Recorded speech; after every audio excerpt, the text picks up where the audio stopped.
Hey, everyone watching on social media, Robbie Floyd, Grant Langston. Round 2 is in the books of TORC, the Off-Road Championship, presented by AMSOIL. Several racing divisions, and we kick things off, Grant, with the Pro Stock UTVs. There might be little machines, but they can haul booty.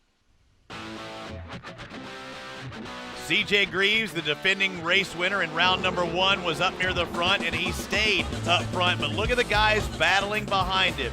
918, Zach Martin. We saw Kenny Mash in the 947. Several guys were going hammer and tong in this one, and a lot of Yamahas at the front of the field. Yeah, and then after the restart, you saw CJ take the Joker lane early, and then the battle behind between the 947 of Kenny Marsh getting through into second place.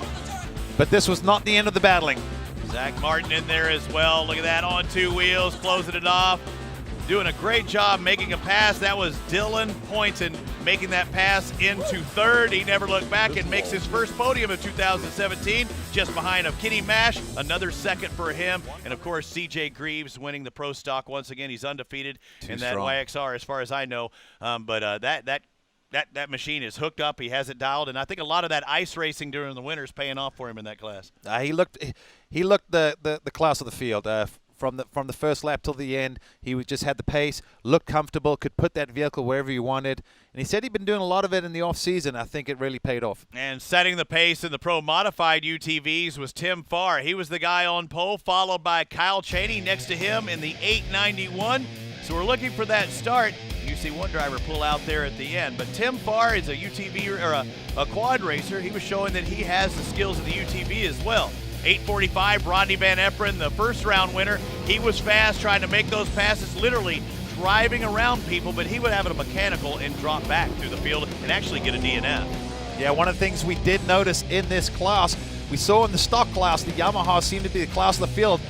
But in this race, in the Pro Mod, the Can-Ams came out on top. Yeah, 1 and 2 in that one. Tim Farr, Kyle Cheney. We saw Cheney in there with the Rodney Van Eperen. But Drew Schultz also moving up the 832 there towards the end.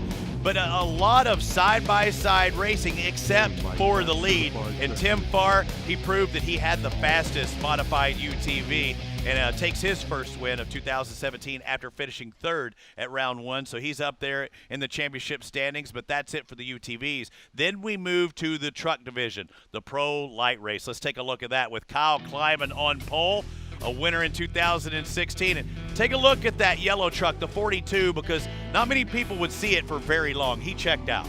Yeah, he looked good. They left the door open just a little bit, but had the slingshot, as we said, early in the race. When it was wet, these guys carried the momentum. This was basically the biggest mistake that Kleiman made all race long, but no one was able to get to him. The guy moving his way through the field, you see that red background, the defending champion, Kyle Hart. He was out of the first round, but Casey Curry, the winner at that first round, he started working his way back up through the field, trying to get by that Liquid Ridge 21 of Cam Reimers. Yeah, it was a tough battle. These two went side by side, lap after lap. At the end there, you see Casey Curry able to get the pass done. Cam Reimers gonna be looking at this going, what do I have to do to be on the podium? But no one could touch this guy. Yeah, the Ponzi 42 picks up almost right where he left off in 2016, taking the victory and popping the bubbly. It was good to have those guys, up there smiling. No big crashes at all in the pro lights. I mean, we really didn't see rollovers, no competition cautions or anything out of the pro barely lights. anything. I mean, yesterday it seemed like everyone was maybe a little over enthusiastic. First a lot round. of guys upside down, make mistakes. A lot of full course cautions. Today, great racing. Somehow they managed to stay with the roof up. No, that wasn't the case in all of our classes. Let's take a look at the Pro two-wheel drives as Cody Conrad started on pole, Kevin Hanegraaff. They started on pole, but I want you to watch some of the mishaps of this race. Is watch Brad Lovell square to the inside, and somebody doesn't make that turn so hot right there. Yeah, that was Kevin Hanegraaff. Yeah, Hanegraaff has Making a problem. Sweet love to the track tire. Yeah, that's what I said. Cody Conrad trying to throw it in there as well with Luke Johnson. Johnson around that outside and getting up on 2 wheels. And this time we did have a competition caution and bringing out the yellow and the red flag. Oh, door-to-door, that was. door-to-door racing the entire time, and finally we see the choker lane. And that was smart from Luke Johnson there. He basically kept the door closed, and watch the difference. He takes the joker a lap later, just enough to give himself some space, so now he can open up the track, race his lines, and Luke Johnson basically was untouchable. In that case, Brad Lovell should have taken the inside route, but he'd already set up to take the outside. But the emotion we saw out of Luke, tears starting to come down, and it is Mother's Day, and he was thinking about mom and dad, not there necessarily with him. But his girlfriend was there building sandwiches, so he was eating. At least he was eating pretty good. If there's nothing I love more is to see a grown man cry out of joy. That was awesome to see, just raw emotion from a guy who has won. So you know how special it was for him. Yeah, but his first win in Pro 2-wheel drive, Luke Johnson. Now we move to the Pro 4-wheel drives, where C.J. Greaves had won in round number 1. Had a hard-fought battle with his father, Johnny Greaves, but Johnny goes round the outside, passes, 5 drivers, and ends up in the lead.